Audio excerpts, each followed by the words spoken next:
예, 계속해서 사건, 사고 소식 정리해 보겠습니다. 김광산 변호사, 최영일 시사평론가, 장희영 한양대 교수 나오셨습니다. 안녕하십니까? 안녕하세요. 네. 안녕하십니까?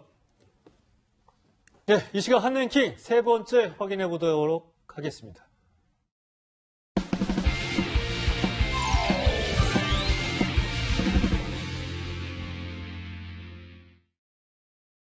내려오다가, 그러니까 올라가는 게 아니고 내려오다가 이제 하는데, 도착하기 직전까지 계속 브레이크가 안 잡힌 상태에서 펜스하고 충돌을 한 거죠. 그래서 이제 왜 저러지 그랬는데 계속 이제 그런 상황이 발생했던 거고. 저는 진짜 무슨 일을 나는 줄 알았어요. 폭탄이 터지는 줄 알았어요. 콱 안고 순간적으로 그냥 아무 생각 없이 있다가 그래가지고서 그냥 콱 하는 소리가 엄청 크게 들리더라고요. 그래가지고서 죽는 줄 알았어요, 그냥. 그래가지고 그 자리에 탁 부딪히면서 그냥 주저앉았죠. 그랬더니 막 어떤 사람은 막 구르고 막 그랬는데 외국인이더라고요. 네, 어제 저녁 남산에서 내려오던 케이블카가 갑자기 빨라지면서 이 속도를 줄이지 못하고 승강장 안전 펜스를 들이받는 사고가 발생했습니다. 네, 당시 케이블카에 타고 있던 탑승객의 이야기를 앞서 들어보셨는데요. 이 케이블카 유리창이 깨지고 탑승했다면 정말 공포의 시간이었을 것 같습니다. 최영일 평론가님. 네. 서울 한복판에서 케이블카 굉장히 오래됐잖아요. 굉장히 오래됐고요. 62년도부터 시작이 된 겁니다. 저보다 나이가 많습니다. 물론 이제 그동안 개량이 됐죠. 최근에는 38인승, 좀 큰 구조로 바뀌었어요. 새 걸로 바뀌었죠. 네네. 그런데 어제 저녁 7시 15분경이니까 바로 금요일입니다. 관광객 많이 이제 몰리기 시작할 시간이고요. 여기 20명의 승객이 타고 이게 중요한 게 올라가는 게 아니라 내려오던 거니까 네. 무게가 중력과 속도가 그대로 실리는 거잖아요. 예. 그러니까 제동을 해서 브레이크를 잡아야 되는데 거의 다 도착했는데 속도가 줄어들지 않고 그대로 그러니까 사실은 벽에 부딪히는 건데 안전 펜스가 있었던 거예요. 정말 이게 속도가 더 빨랐다면 큰 사고가 맞습니다. 될 뻔했어요. 안전 펜스에 부딪혔는데도 유리창이 깨졌다. 그리고 승객 20명이 동시에 다 굴렀다. 이 중에 7분이 이제 중경상 부상을 입었는데 이 필리핀 관광객 또 일본인 여성 외국인들도 있었습니다. 네.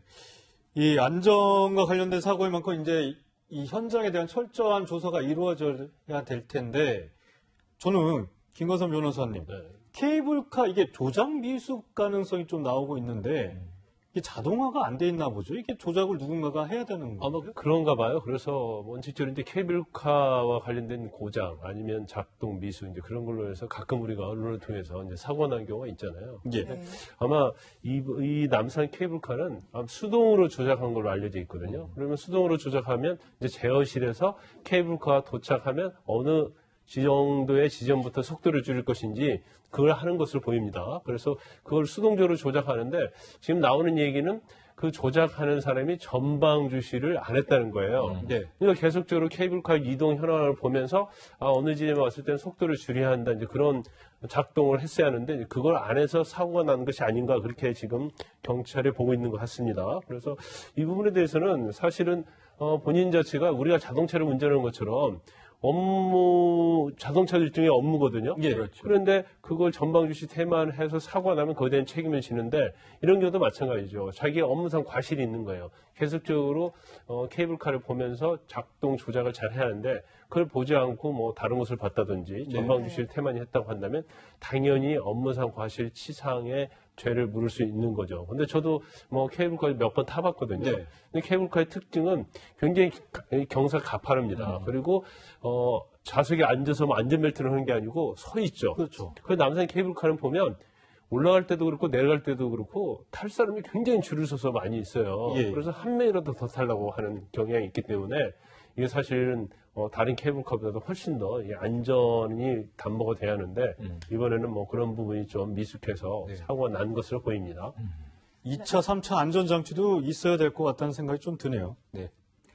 또 남산 이 케이블카는 외국인 관광객들이 굉장히 많이 이용을 하고 있는데요. 이번 사고로 좀 불안하다라고 하시는 분들 많을 것 같습니다. 장 교수님, 지금 뭐 케이블카는 중단 중이라고는 하는데요. 예, 네, 뭐 어떻게 지금 보십니까? 중단되어 있고 이제 지금 운전 미숙으로 뭐 제동 장치를 네. 제시간 하지 못했다 이런 이야기가 지금 뉴스에 나오고 있습니다만 일단 현장에는 기계 점검으로 인한 운행 중단이라고 안내 문구가 써져 있고요. 네, 장 교수님도 이 케이블카 타신 적 있으시죠? 타봤죠. 아마 여기 계신 분들 저도 한 번쯤은 아이들하고 타본 적이 있는데. 맞아. 이런 사고가 없어도 사실 케이블카 자체가 공중에서 운행되고 좀 바람에 흔들리고 이러다 보니까 불안하죠. 그래서 만에 하나 이거 사고 나는 것 아니야. 이제 아무 사고를 경험하지 않은 사람들도 조금씩은 그런 생각들을 하는데 이런 경험을 해본 분들은 아마 제 생각에는 거의 평생 케이블카를 타기가 어렵지 않을까 할 정도의 엄청난 공포였을 것 같고요. 사람들이 서 있다 보니까 또 이렇게 콱 밀렸을 때 우르르 부딪히면서 이렇게 사람들이 겹겹이 다쳤을 것 아니겠습니까? 네, 여러 이게 가지가. 1년에 몇 명이나 이렇게 좀 케이블카를 이용하시나요? 케이블카 이용하는 분들이 꾸준히 어마어마하게 늘었어요. 게다가 요즘에 또 우리나라 찾는 또 관광객들, 맞아요. 일본인뿐만 아니라 중국의 관광객들까지 어마어마하게 오면서 몇 명이 중요한 게 아니라 매출 자체가 케이블카 산업이 엄청난 호황을 누리고 있는 상황이거든요. 그래서 자연스럽게 이번 사고가 났을 때 사고 원인이 어디 있느냐, 어느 업체냐 이렇게 봤다가 이제 많은 분들이 놀란 게 네. 아니 이게 우리 공공 물자를 이용한 관광 산업이면 당연히 서울시나 지자체나 아니면 어떤 공공기관에서 운영하는 줄 알았는데 이게 개인 소유예요? 개인 소유의 민간 업체가 운영하고 있었다. 그리고 또 이 과정을 들여다보면 이 남산 케이블카나 설악산 케이블카 유명한 관광지들을 다 민간이 운영하고 있는 것에 이제 많은 분들이 놀라고 있는데 배경을 좀 말씀을 드리자면 당시에 좀 이런 제도적인 법이 완전하게 만들어져 있지 않을 당시, 그러니까 1962년에 우리나라 최초의 케이블카가 남산 케이블카가 운행을 시작했거든요. 예. 62년에 운행되기 직전 해인 1961년에 대한제분 사장인 고 한석진 씨가 삭도 면허 취득을 합니다. 삭도가 바로 이 케이블카를 명칭하는 우리나라 이제 공식 명칭이고요. 예. 그러면서 62년부터 운행을 하기 시작됐는데 그 남산이 누구 거냐? 개인 게 아니잖아요. 그리고 남산을 왔다 갔다 하는 그 공중과 주차장, 뭐 공원 굉장히 많은 우리나라 국토가 들어가 있는데 네. 이 부분에서 얻는 이익을 이렇게 개인이 다 가져가는 게 맞느냐? 뭐 지금 같은 경우에 이렇게 공공지를 이용해서 관광 상품을 만들 때는 매출액의 몇 퍼센트 혹은 영업이익의 몇 퍼센트를 공공기관에 기부 체납을 하는 법이 마련이 되어 있습니다만 이 당시에만 해도 그런 법이 없었어요. 그러면 이후에 법이 만들어졌으면 이걸 소급 적용해야 되는 것 아니냐? 소급 적용이 안 되고 있습니다. 그러니까 네. 이 부분에 대해서도 많은 분들이 놀라고 있는데 앞서 몇 명 타냐에서 제가 매출 말씀을 드렸잖아요. 예. 연매출이 100억 원을 넘어선 게 이미 수년 전이고요. 이 가운데 어마어마하네요. 이제 순수하게 영업이익을 따져도 30-40억씩 되는 상황이거든요. 근데 이 가운데 이들이 내고 있는 돈이 얼마냐. 그냥 저 공공부지의 40%를 이용하고 있는 저 대가로 매출도 아니고 영업이익의 1% 정도라서 1%. 1년에 3천 그걸 이제 몇백만 나라에 원. 낸다는 거죠. 그렇죠. 저기 서울시에 내든 뭐 공공기관에 내든 3천 몇백만 원밖에 안 내고 100억이 넘는 어마어마한 사업을 하고 있다라는 것. 그리고 네. 이게 과연 남산 케이블카만의 문제겠느냐. 설악산 케이블카도 마찬가지이고 전국에 24개의 관광 케이블카 중에 20개가 이제 민간이 운영하고 있다라는 것 자체가 사실 여러 가지 구조적인 문제가 많이 들어가 있는 사연입니다. 네, 김건선 변호사님. 여기서 갑자기 궁금한 게 보니까는 57년 동안 남산 케이블카를 뭐 개인이 소유하고 있는데 이렇게 오랫동안 이것도 대물림도 가능하다고 들었어요. 하고 이게 있죠, 법적으로 지금. 네. 그렇죠. 그 이상이 없는 거예요? 회사에서 운영을 하고 있기 때문에 네. 그 회사에서 원칙적으로는 운영을 하게 되면 회사 소유고, 그러면 만약에 회사를 상속을 받게 되면 결국 자녀들이 운영을 하게 되는데, 근데 이게 문제가 뭐냐면 지금 62년도에 남산 케이블카는 운영하기 시작했단 말이에요. 그럼 네. 군사정권에서 특혜를 준 거죠. 그럼 특혜를 줬는데 그 당시엔 법이 미비해서 지금 요즘은 이걸 지자체에서 허가 여부를 결정을 합니다. 그럼 허가할 때 기한을 정해요.